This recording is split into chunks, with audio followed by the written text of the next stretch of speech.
Now for our 3 o'clock presentation. I'd like to introduce a couple of members of the Hasbro team, Hasbro Toy Group, Team Transformers.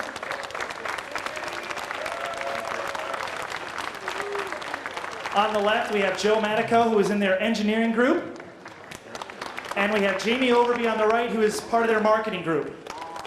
So again, Dennis and I will be fielding questions. If you have any questions, raise your hand. We'll come find you. We'll go through this. And without further ado, if you guys would like to say a couple words about what you do and what your purpose is, we'll start with that. I'd love to. Y'all come on in, find a seat, come on up. It's great to see all the excitement in the air at this year's BotCon. Again, I'm Jamie Overbey. I'm the Global Marketing Manager for Transformers. And Joe is... I'm more of a project management engineer. I kind of babysit the project, for lack of a better word, from its conception through its birth at retail. Cradle to grave. Cradle to grave. And you know, we are just thrilled to be here because Hasbro is so behind Transformers worldwide. And it's wonderful to see people as excited about Transformers as we are. So we're psyched about that. Definitely, thank you. I actually wanted to kick it off with some exciting news. I know you all have seen and know a lot about the Fall 2000 product. You can see it all around the building, and you've seen some of it on the web, and you've seen some of it in stores, and you'll see more as it rolls out. But I also wanted to make you aware that we've really put a lot of effort behind upgrading our website. And so in the next 15 to 30 days, you'll see a much, much bigger, broader, better website out there. Good. We'll have lots of great product information, a lot of history information, a lot of frequently asked questions, and also I want to direct your attention to the whole What's New area. It'll be updated about every 2 weeks with great news stories and information. Hopefully you all will check it out and enjoy it. Also, one other piece of news I wanted to relay is that we've got a new subtitle for our episodes 14 to 26 of Beast Machines. As you'll see in August when it comes on air in the US, it's Beast Machines Battle for the Spark is the subtitle. And that'll have some pretty interesting implications to the product you'll see next spring as well. And then one more little tidbit. This hasn't been announced yet anywhere, but I want y'all to know that on August 4th, McDonald's is going to be kicking off a Transformers Happy Meals promotion. So take the kids to McDonald's. There'll be 9 toys in all. They're real simple transformations. We're good for all ages, but it should be a lot of fun, and y'all probably get a lot of discussions going around that. All right, without further ado, let's look for questions. This gentleman right here. What made you make the decision to put Cheetor on every single box? Because he's so awesome. No, we wanted to establish a consistent line look throughout the brand, basically to make a statement at retail that, hey, this is where you can find Transformers, and make it real easy for people to find in a pretty busy and sometimes messy action figure aisle. And so basically the idea is a line look that goes across every toy. We're constantly reevaluating that. In the future, we may or may not stick with a line look approach. We may go back to individual packages for individual characters. Okay, I basically have 2 questions. One question was, will there be more vehicle-oriented Transformers in the current series, or will there be a new line with vehicles in it? Well, we really have our hands tied. Our corporate policies won't let us tell you anything about the future. But as you can see from Beast Machines, there's certainly a lot more vehicles in Beast Machines than there clearly were in Beast Wars. So we've heard you. We know you like vehicles. We're going to do as many as we can. Okay, and my second question is, a couple of years ago, or a year, I don't remember what it was, there was promo pictures going around of manga versions of the old G1 Transformers. I was wondering if any of those have showed up across your desk or anything like that, or you have any news on those? Yeah, I definitely remember seeing a lot of that stuff, and you know, as with all the ideas, we get them and we see them and we try to process them through and see where they have the best fit for our line. And we have seen a lot of those things, and you know, we're constantly taking a look at new ideas and new segments to introduce those in. So don't have any real definite answer whether those are going to be coming out or not, but you know, we definitely are looking at them and always evaluating new things like that. Yeah, I have 2 questions. The first one's for the guy on the left. Yeah, See, our In the- left is your right. okay. Well, the guy, The guy in the black who- shirt. the second guy in the black shirt. Okay. Why is it that in the Beast Wars show, Ravage transforms into a cassette, but in the Japanese toy line, he transforms into a transmetal panther? Well, I think a lot of that speaks to the different chapters of Transformers. Transformers as a whole is just a huge universe, as you all know, probably better than anybody else in the world. And you know, within that universe, you have a constant stream of new chapters that are being added. And I think that is a situation where, you know, the Japanese market has their own chapter, which oftentimes differs a little bit from ours, and the two intertwine quite a bit. And every once in a while, the names carry forward, and you're going to get crossovers like that that kind of go back and forth. So. And it keeps everybody on their toes. Well, first I want to thank you for the upgrade in the quality of the tech specs. Yeah. And I'm curious about a second season 2 character that's coming out. The new female Viacon. Is there any news on her?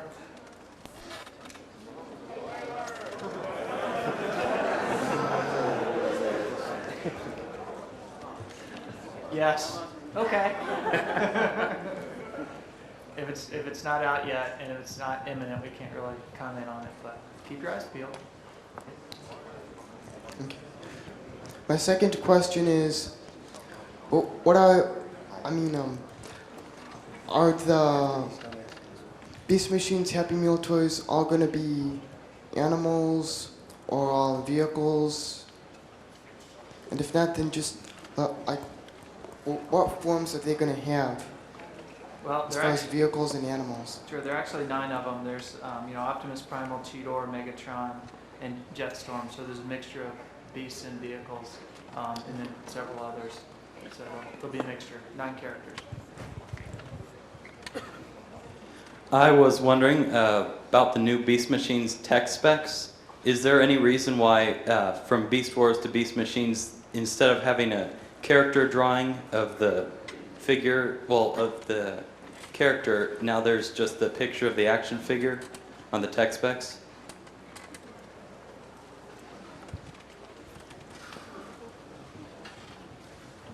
You're talking about the the cutout card on the back. I'm trying to think of a good way to answer the question. I know one of our goals was definitely to have as accurate of a representation on the tech spec card of the product as we could. And one of the ways to do that would be to do with the actual product itself, to actually showcase the toy. This is a toy as opposed to an artist's rendering, which can be a little subjective. That within the Hasbro organization, there's a lot of different departments, and one of them is packaging.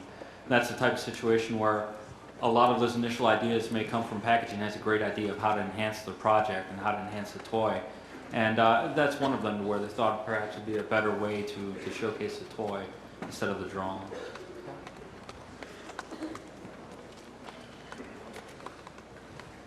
A couple things. First, were you aware perhaps of apparent distribution troubles with the Transmetal 2 Black Arachnia that just seemed to come and go, and you barely saw it anywhere really? And I imagine hopefully some repercussions came back to Hasbro. But I realize you can't control it past a certain point, but hopefully something came back to the home office and they were able to start formulating steps to take. I'd like to hear about that. Secondly, just a bit of consumer feedback. People have found that while individual character art aside, the current color choices for the packaging tend to blend with things like the Digimon and stuff. So it might, just say consumer talking to you, it might be better to rework that a little bit to stand out again against everything else on the shelf. I can speak to the Black Arachnia, and I think Jamie's probably better equipped to speak towards the packaging question or statement. The Black Arachnia, that was specifically done for the sake of improved quality. a lot of times if you look at the Transformers, you see a lot of pearlescence and metallics and things like that. And Black Arachne was a great example with for complexity and everything else, that the toy was better served by switching to a different color of plastic with a little bit less metallic. It made it a little bit more robust, a little bit more durable, a little more fun for the kids. So that was the reason we decided to go ahead and upgrade her after her initial launch. And that kind of is the reason why you didn't see a lot of them, because we decided to try to update her a little bit halfway through. On the packaging piece to your question, we really do appreciate the feedback. That's a big reason we're here. We want to know what you guys think. And on the packaging area, we're constantly doing color studies of the entire action figure aisle and seeing how to make it pop and what will stand out and what will look good with the product that we want to do. One of the challenges we have is there's just constant innovation in the action figure aisle. And so even though we might look at it, say, for fall 2000 and look at all of our competitors' products, next spring it could be a whole different story. So blue may not be good this fall, it may be great next spring.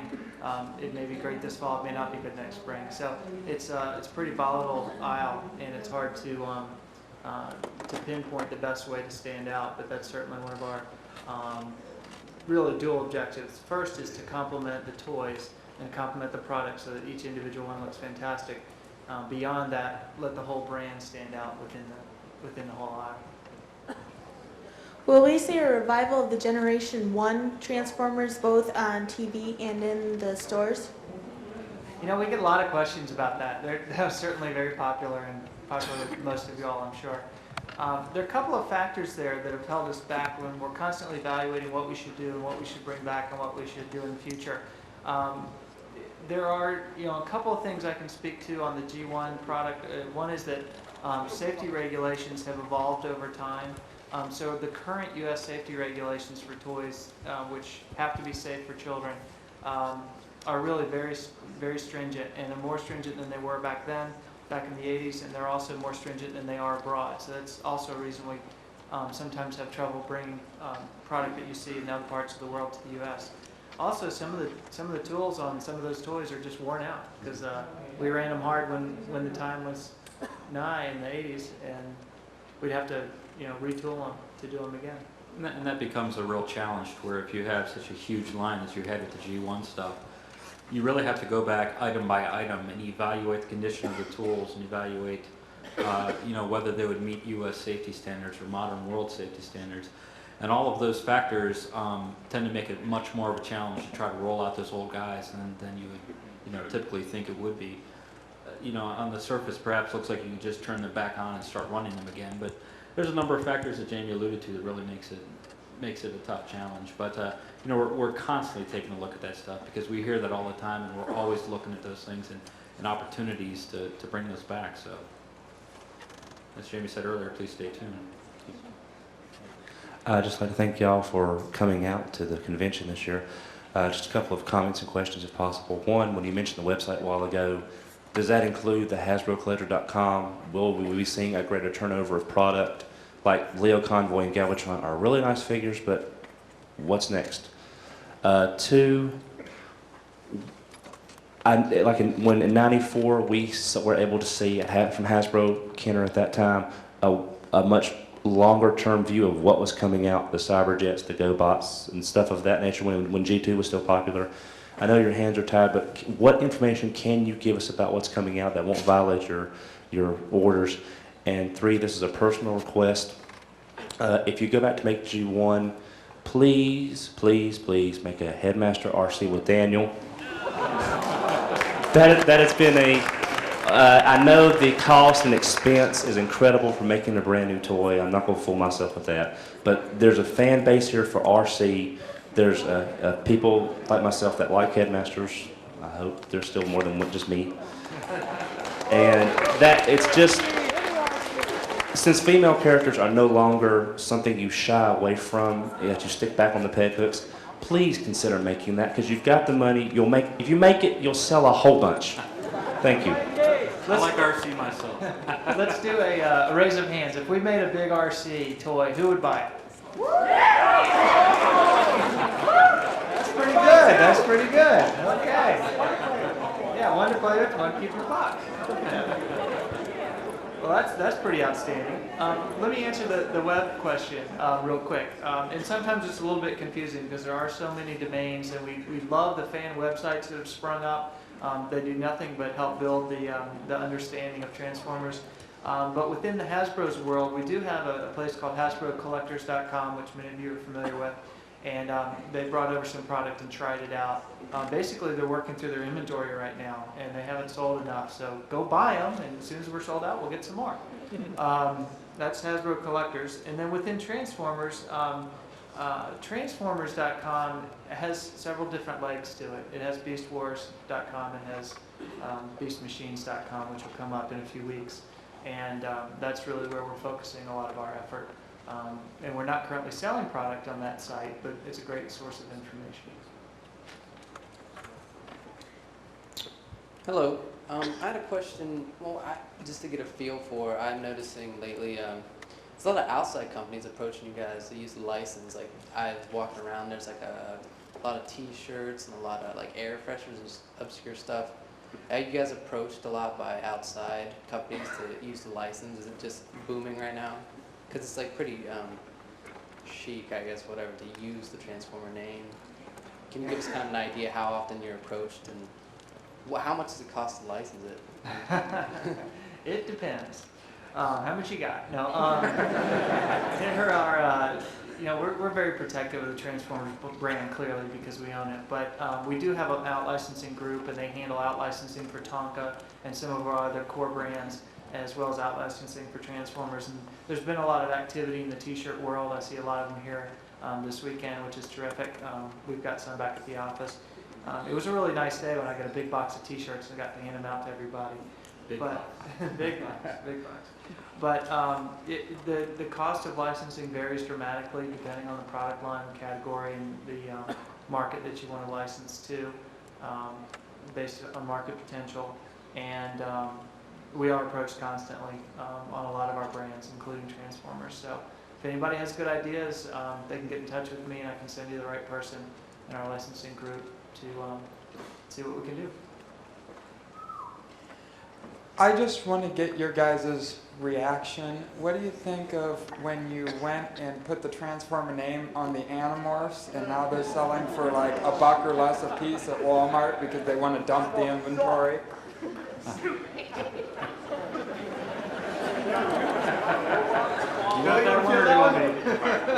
I think to grow a brand and to expand the Transformers empire, shall we say, you got to take risks. You got to try to expand the brand out, in a logical, manner. And sometimes you're going to have successes, and sometimes you're going to have bigger successes. And you can pick and choose how Animorph fits in that. But I worked on a lot of the Animorph stuff, and I had a lot of heart for the brand. I thought the product was good quality product and had a lot of neat transformation. And it had its unique challenges that faced Animorphs. But, once again, you got to try, and some are going to be better than others. So. I would underscore that. The toy business is a very risky business, and we do have to take risks, and we do have to stretch out. And with a lot of gut feel. Yeah, we probably stretch beyond our core fan base and potentially got burned by. Why did Hasbro adopt the new Dinobots line? I'm curious about that because they were old molds from the out east, and kind of annoying that we take stuff from them a lot. So I'm just asking why. Well, I'll take a crack at part of the answer, and I'll let Joe fill in the blanks. Besides the fact that our chairman loves dinosaurs,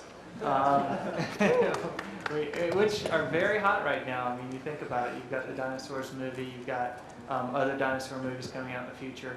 And a lot of excitement if you're a child, if you're a boy, dinosaurs are still very, very popular. And so we like to have Dinobots as part of the sort of running toy storyline of the brand. And they're actually selling very, very well, just as well as our core characters from Beast Machines. And so we're going to keep doing them as long as people keep wanting them. In terms of the trading figures with other parts of the world, I'll let Joe handle that part. Yeah, and I think something that Jamie said really hits the nail on the head is that, there's something magical about dinosaurs that kids really seem to gravitate towards. if we can take advantage of a lot of the very quality dinosaurs that have been done previously and add a new look to them, we think it's a great opportunity. And they're neat products, they're neat toys, and yeah, kids really seem to like them. So. Yes, I was wondering if Marvel still owns the licensing to the Transformers comic. Was that question, does Marvel still own the? Yes, does Marvel Comics still own the license for Transformers? I don't know. No clue. To put out the comic? I don't know. Okay. And I was also wondering if we can look forward to, by the end of the year, some store exclusives of the Japanese figures by chance here in the States, such as Fire Convoy, for instance. Is it yes or no, please?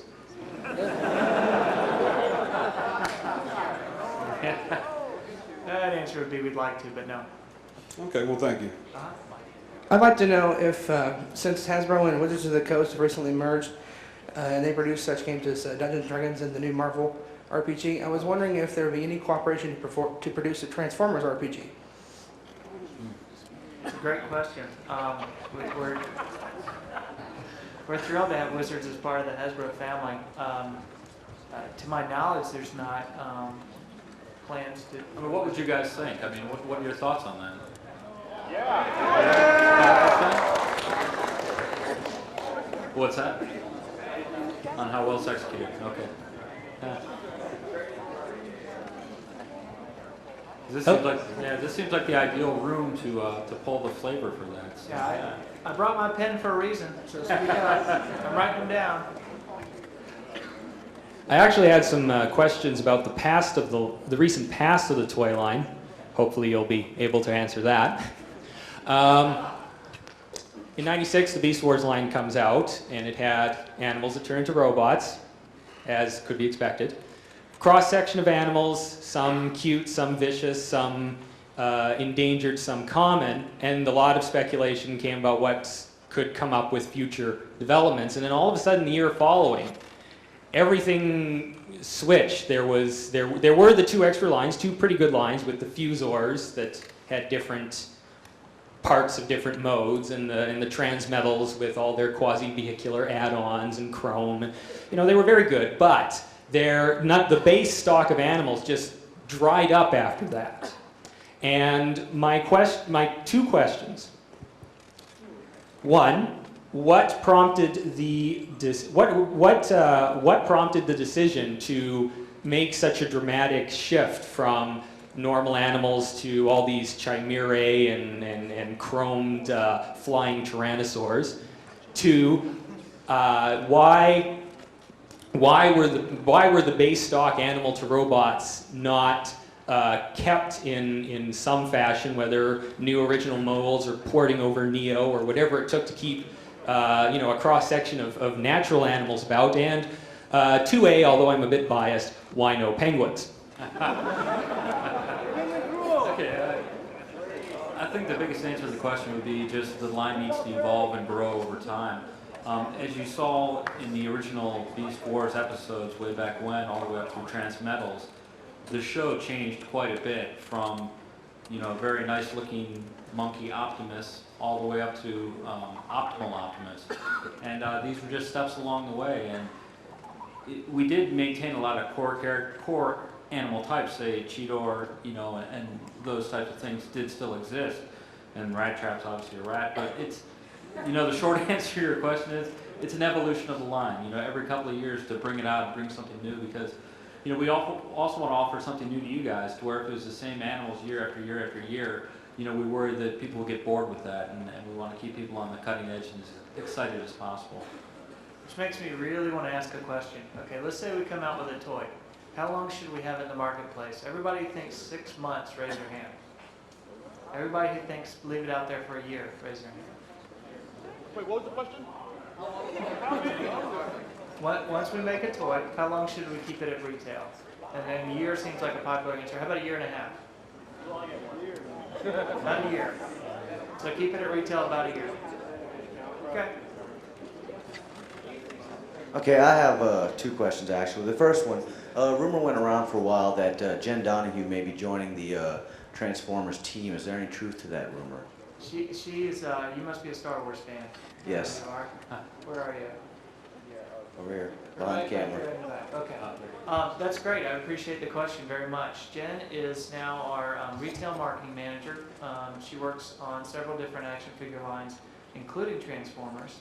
And she really wanted to come this weekend, but she had prior commitments that she couldn't get out of. Well, we would love to have had her here.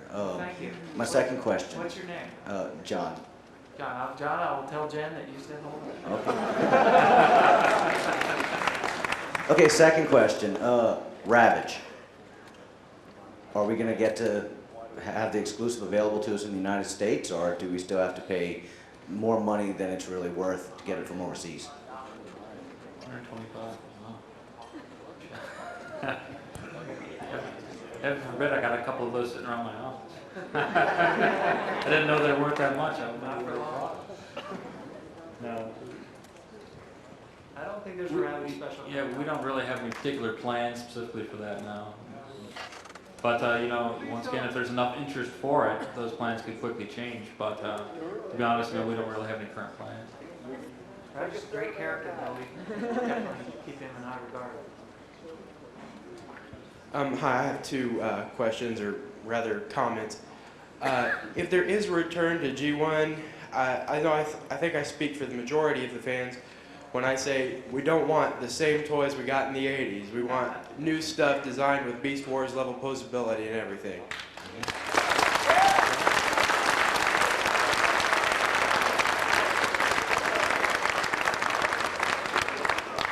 And secondly, can you get rid of some of those twist ties?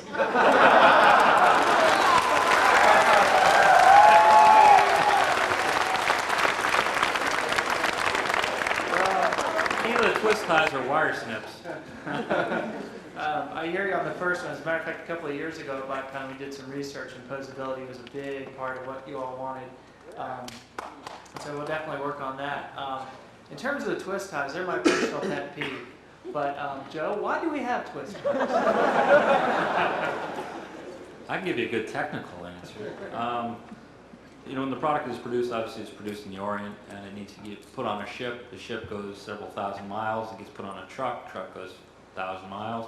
And you get a lot of transit damage where it starts to shake in the package and fall out. And combining how we want to have it posed at retail to have the best possible look, combining with making sure his arm doesn't fall off on the way to the retail, you know, hence you get a lot of wire ties. And it's a trade-off between, say, wire ties or big, you know, plastic backup blisters. And, you know, for a number of reasons, wire ties have become a necessary evil.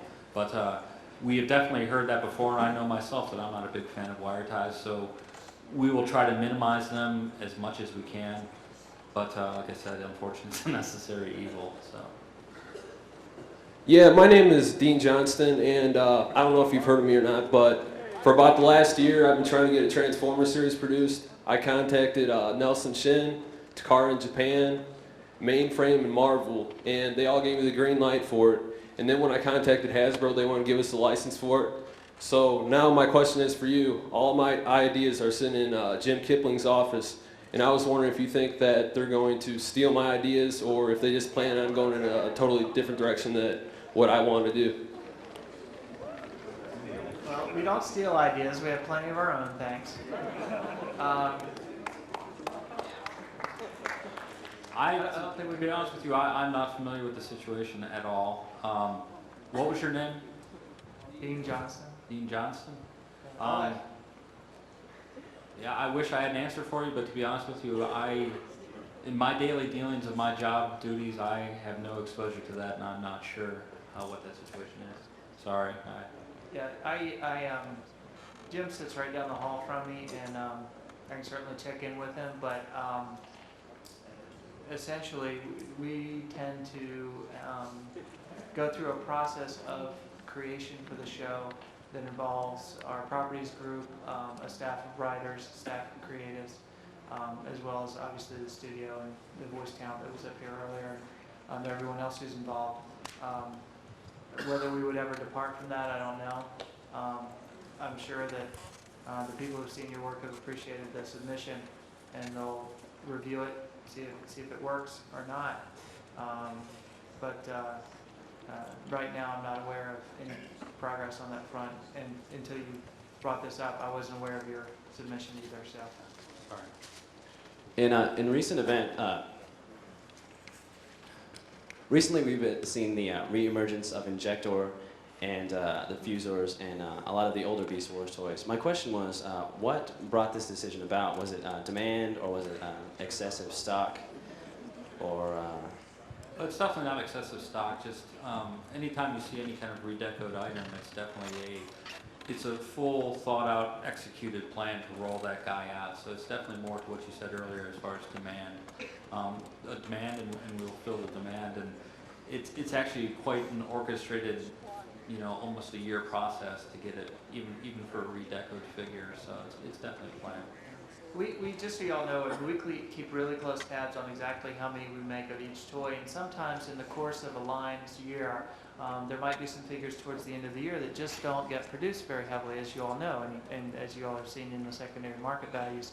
So a lot of times we'll go back and we'll say, oh gosh, we only made 35,000 of that one, or we only made 10,000 of that one, and maybe we should make some more, and where would it fit in the line, and would it still be consistent with what's out at retail right now, and would people still like it? So there are a lot of different factors that go into it, but you will see things come and go, usually within a pretty tight time frame. It's pretty hard to go back too far, but you will see things come and go from retail.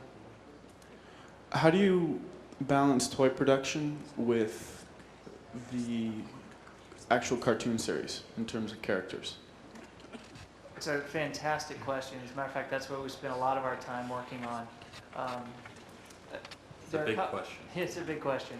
I could go on for the rest of the session about this, but integrating and linking the television programming and the toy line are clearly one of our fundamental goals and something we strive for. Unfortunately, a lot of times the timelines don't line up very well. So they may be at one stage in the development process of the show, and we may be in a different stage of the toy development. And a lot of times we try to line those up, and sometimes very successfully. So if you look at, for example, Jetstorm coming out this fall, the Ultra Jetstorm, it's just a kick-ass toy, and it's just like the show. So. And it's an evolving process, and we're constantly trying to learn from what we did last year.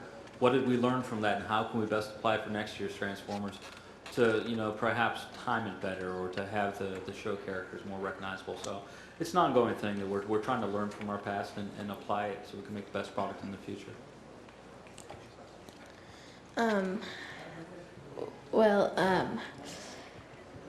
I heard a rumor that Hasbro, Takara offered to put the Car Robots series on Cartoon Network. I was just wondering why y'all didn't let Takara do that.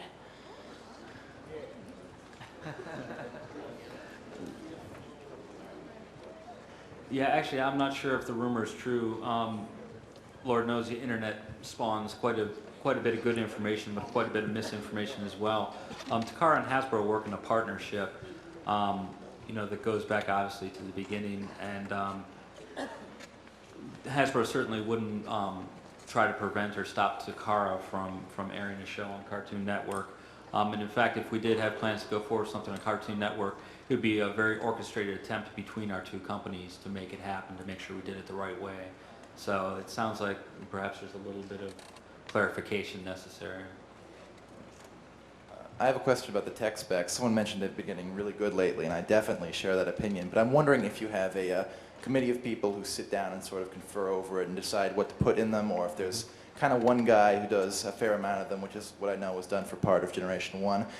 You see certain themes going through, like there's a lot of retro references. There was the Mertonian constellation in T-Rex, which was, Laser Optimus Prime, and then you've got the stuff in the deployers, and et cetera, et cetera. I'm just curious exactly who takes care of the tech spec writing.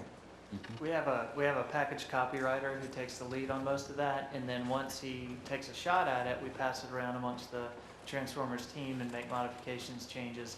And we love to throw in those references because we know they get attention. People like them, like to see them. So if it's logical and makes sense with the story, then we will go ahead and put them in there. But it's basically one lead copywriter, and then it's passed around amongst the team for adjustments. Big red pen, start making changes. I have a question for the engineer. Has there been a transformation innovation that you're particularly proud of? I personally loved Ultra Tiger Hawks. how his animal shoulders became his robot crotch. I thought that was pretty nifty. Yeah. Yeah, unfortunately, so much of that credit has to go to Takara. They really are such experts and magicians at doing the transformation and being able to pull a robot out of a vehicle or out of an animal, and it really is magical how they do it. We see a lot of those ideas, and when a new toy idea comes up and it's in the initial concept stages, we definitely have ready reference library of product at the office that we can go to and say, I really like the way that, you know, the mechanism in Megatron's neck worked. You know, I wish it could have been like this or been like that, and we try to apply it. And when Takara's in town, we usually see them probably about 4 to 6 times a year of 2 to 3 day meetings. We'll actually sit down with them, and they'll have new ideas that they'll present to us, and we'll say, for this toy, we would love to see this mechanism reappear. And it's a back and forth type of thing, but really the credit has to go to them. Really spectacular stuff they do.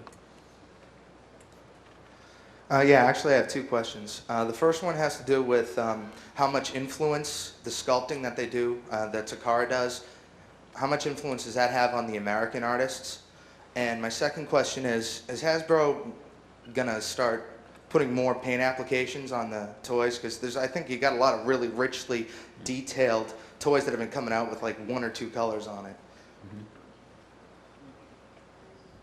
Okay, well, as far as the actual style and the sculpting, that's a back and forth thing, but a lot of the influence that Takara gets will be from our designers in-house and actually what they're coming up with and what they know the line to be. They'll actually feed that to Takara, and Takara will work it in. Additionally, naturally Transformers has that special, I don't want to say anime style, but that Japanese flavor to it that they'll pitch back to us, and we'll modify and say, no, Optimus's head needs to look more like this. And it's a back and forth kind of thing, but there's definitely an American influence on the Takara sculpting as well as a Takara influence on us. The other question was about deco.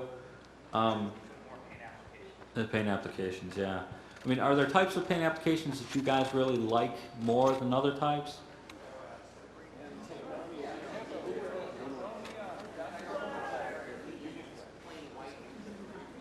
Uh-huh. Okay. I mean, one of the biggest challenges we have is cost, to try to make sure that the product is affordable. And deco, unfortunately, comes underneath the umbrella, but we have our designers constantly trying to figure out ways to where the same deco operation can maybe hit 2 places or 3 places. And it's an ongoing challenge for us to try to make the deco as appealing as possible. And there's been a lot of really neat ones out there recently that, especially a lot of the redecoed dinosaurs and a few other things, there's some spectacular looking deco on there. And we're trying to apply the lessons we're learning along the way and get the best payoff possible for the ops we have to work with. My question is about Beast Machines toys and their counterparts on the mainframe series and how they match one another. I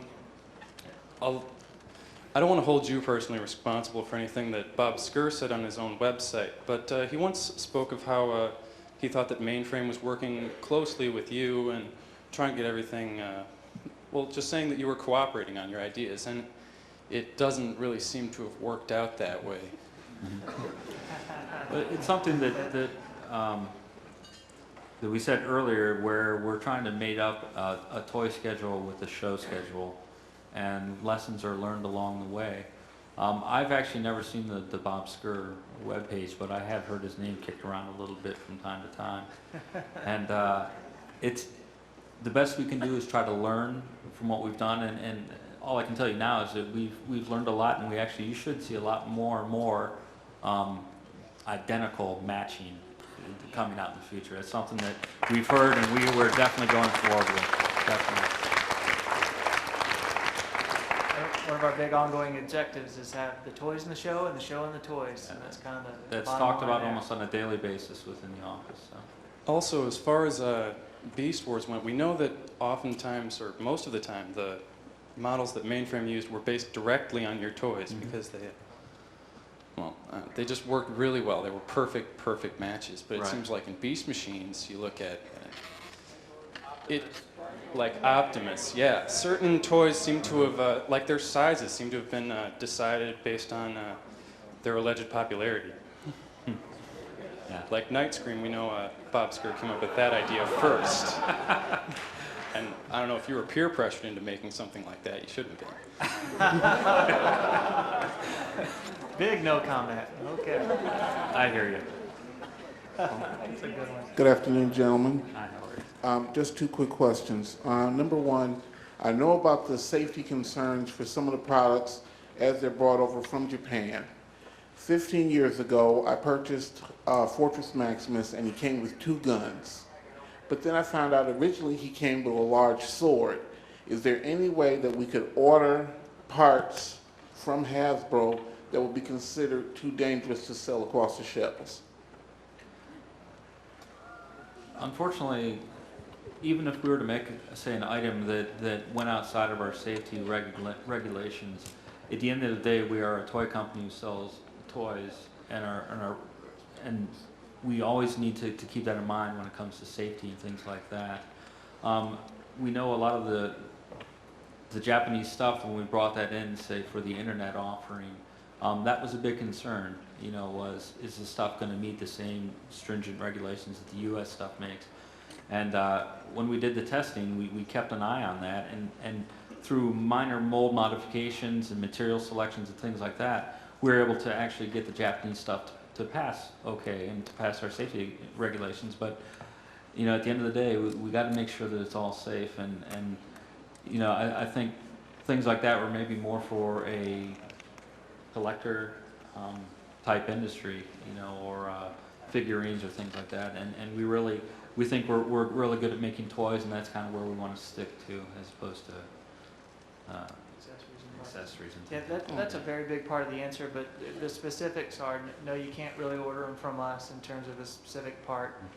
We can't manage the complexity of every part of every Transformer ever made.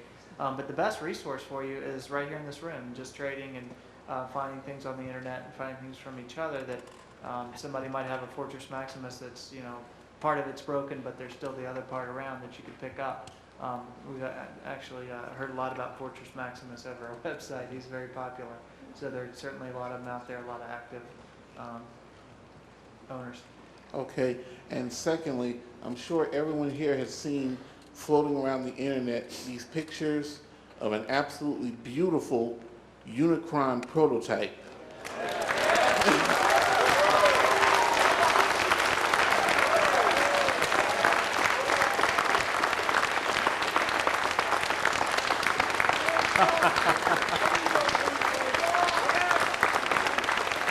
Is it round with a couple of horns?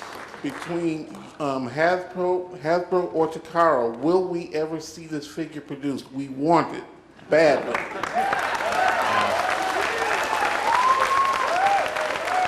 Actually, I know exactly the item you're talking about, and actually I've played with it before, and I hate to do it to you. I hate to do it to you, but I really have no comment. I really can't say anything about that. I apologize. I'm sorry. And they haven't even let me play with it. That's actually the model. Perhaps I'm saying too much, but the model resides in Tokyo, so. All right. I just got 3 words for you. Beast, Wars, Mutants. Where did you come up with this vomitous, Animorph reject looking idea? What is the point of a Transformer that turns from an animal to another animal with a robot head in the middle?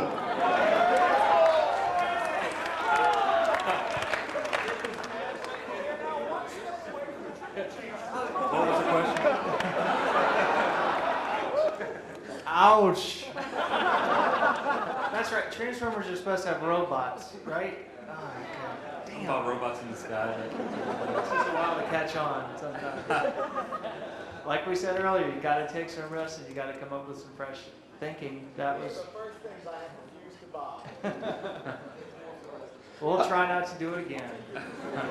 I have 2 questions. The first one on, you mentioned paint jobs back here. On the new Dinobots that you released, I don't know what other people's feelings were, but it reaffirmed that I like the Japanese molds and the way that they painted them over there better.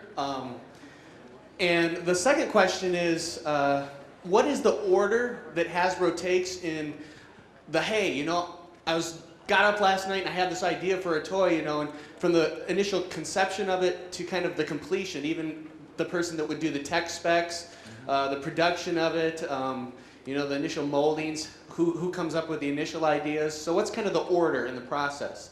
Okay, that's a pretty big question, but did you want to say something first? Yeah, we can't give you a whole lot of details because there's other toy makers here, there's other toy companies around, but we can give you the broad brush of how it happens, and we do get good ideas from lots of places and lots of people. You know, everybody from our chairman on down to the guy who works in the mailroom saying, hey, you know what, you guys should try this. And we always factor those in, we filter them in, we bring in lots of ideas, and then we sort of sort them out and try to figure out what's the best for the line at the time. That said, yeah, more on the technical end of how you actually execute that. Generally, when an idea is born, we'll, as Jamie said, we'll try to find a home for it within the line. And if there's a fit and there's a place for it to be, you know, we have a staff. Basically, our team is comprised of three people: designers, marketers, and engineers. Designers generally come up with the artistic renderings and the ideas. They work with the engineers and the marketers to communicate them to Takara. Takara comes back with their take on it. We work back and forth with them over the course of about, I don't know, half a year, maybe 4 months, of actually coming up to a prototype model, one that meets all of our requirements and our design, and executing a style of robot that we really had that great idea for. And it gets turned over when everybody is happy with what that model looks like, and we start to actually tool it up and go through debug.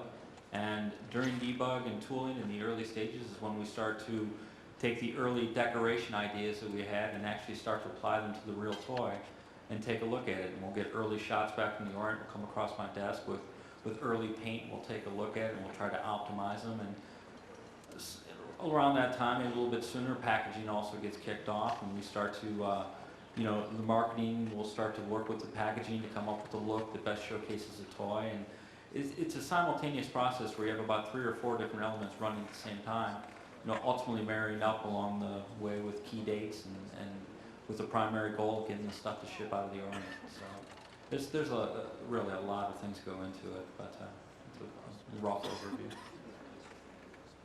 A suggestion and a question. For the devil that is the twisty ties, the Japanese seem to solve that little problem by putting a cover piece of plastic that was molded, like the back piece that would hold it and would actually keep it pretty rigid and keep it from jostling around too much. Yeah, the Japanese market, a lot of it comes from the decoration earlier I was going to mention, is that, you know, the Japanese market and what they view as appealing to their kids is a lot different from the U.S. I should be very surprised how different the two appeal to each other. And the packaging specifically, the Japanese retailers tend to be much smaller, obviously, and they have small shelves, islands will be set up in the middle of the store, and they are all box items that need to stand by themselves. So they don't have J-hooks or anything like that. And it's just the Japanese style to where, because they're all boxes, I think it's a carry forward that they had a long time ago with the blister trays. They started using them, it appealed to their market, and they've stuck with it, and they've used it to where when we have more space in the U.S., we have all the J-hooks, and we have all the product hanging on the shelves, we can see it. It's a lot brighter, it's a lot more accessible to the retailer than what the Japanese can do. And that's kind of where the split occurred. When you get a lot of those windows, it becomes a little bit more difficult to see the product inside, and we'd rather have a thin film with the product right behind the window so you can really see what you're getting at retail. And that's kind of the origins of where the two split and why the Japanese, because they're more boxed, limited space, they don't showcase as much of the product, so they can afford to have multiple layers of plastic in front of the product, you know, kind of hiding it. Okay, and the question is, I was looking out earlier at some of the stuff that's yet to come out relatively soon, and much like the mutants, the question I got to ask is chariots. The two vehicles that you guys have. The Beast Riders. Far be it from me, I like vehicles, but they look about a few inches shorter than the actual characters. It doesn't really look like it would fit with them very well. Well, Thank you for your opinion. Again, we're constantly experimenting with the line, and that's one of our experiments to see if vehicles, accessories will work with Transformers. And we hear you. We'll see how they do.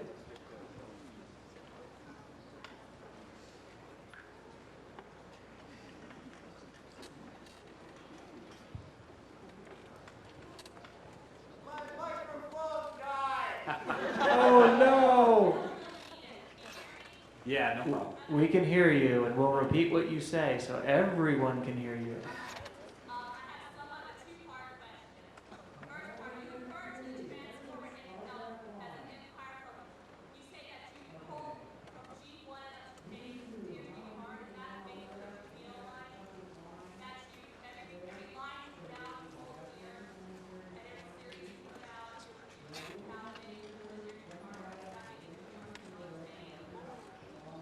Yeah, I think by the very virtue that this is what we have chosen to do, and we spend, you know, multiple hours there a day, you know, we are proud of it, and we definitely wish that some lines and some chapters of the Transformer universe would have, you know, perhaps had the same success as some of the more stellar ones, but we're definitely proud of it, and it's something we're trying to grow and learn and go forward the best we can. And you take the good with the bad, but we're definitely, it doesn't take away from the fact that we're still proud of the stuff we're doing, even when they're less than ideal.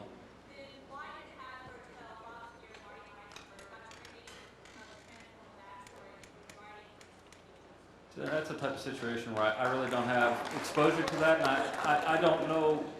Hasbro is a huge company, and there's lots of different facets talking to different groups. We are more on the product development end of things, and we don't have a lot of visibility to, you know, closed door sessions between Bob and Hasbro. So, you know, it's perhaps the thing you don't want to hear, but I really don't have anything to say or know anything about it. Let me elaborate on that. I have no direct knowledge of that either, but if it is true, then they were probably searching for fresh perspectives and gave them enough orientation material to keep it somewhat relevant. It's probably not true. I mean, understanding how these shows are made, I don't know how you could keep a person in the vacuum and say, okay, pretend like you never heard of Transformers. Okay, pretend like you never heard of Bill Clinton. I mean, everybody knows Transformers, and many people know the stories.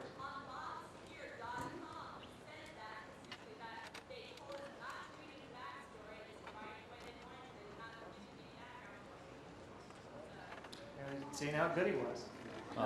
Actually, I didn't know Bob Skir had a website to show you how out of touch I am. So it's something I'd be curious to look at his website when I get back to the office. But you know, beyond that, I really don't know. All right, we have one last question before we end the panel. Actually, let me make one more comment to that last one, which is because it was such a good question. Let me just guess. Next time we have a new chapter of Transformers, you would like for the writers and directors to read all the backstories? Just checking.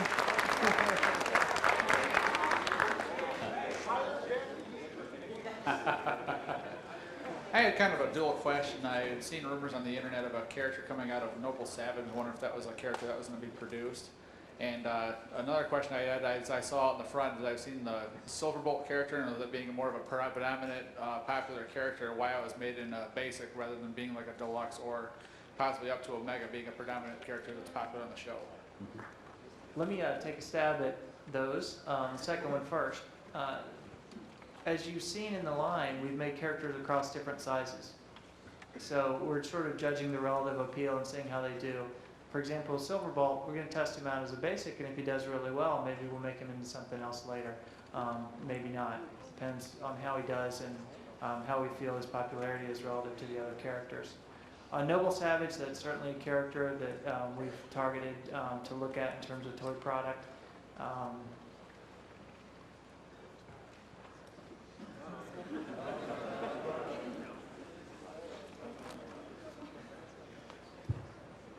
They'll make great Christmas presents.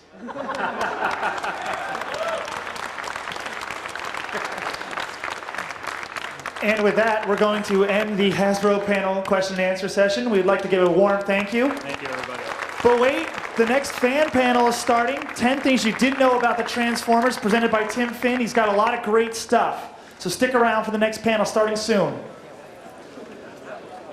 Folks, also, before these guys get mobbed up here, we're going to have to, if you're not staying for the panel, unfortunately, these gentlemen need to get onto a plane rather soon. So if you are going to have questions, we'll probably move them somewhere where you can mob them. Okay? Thank you.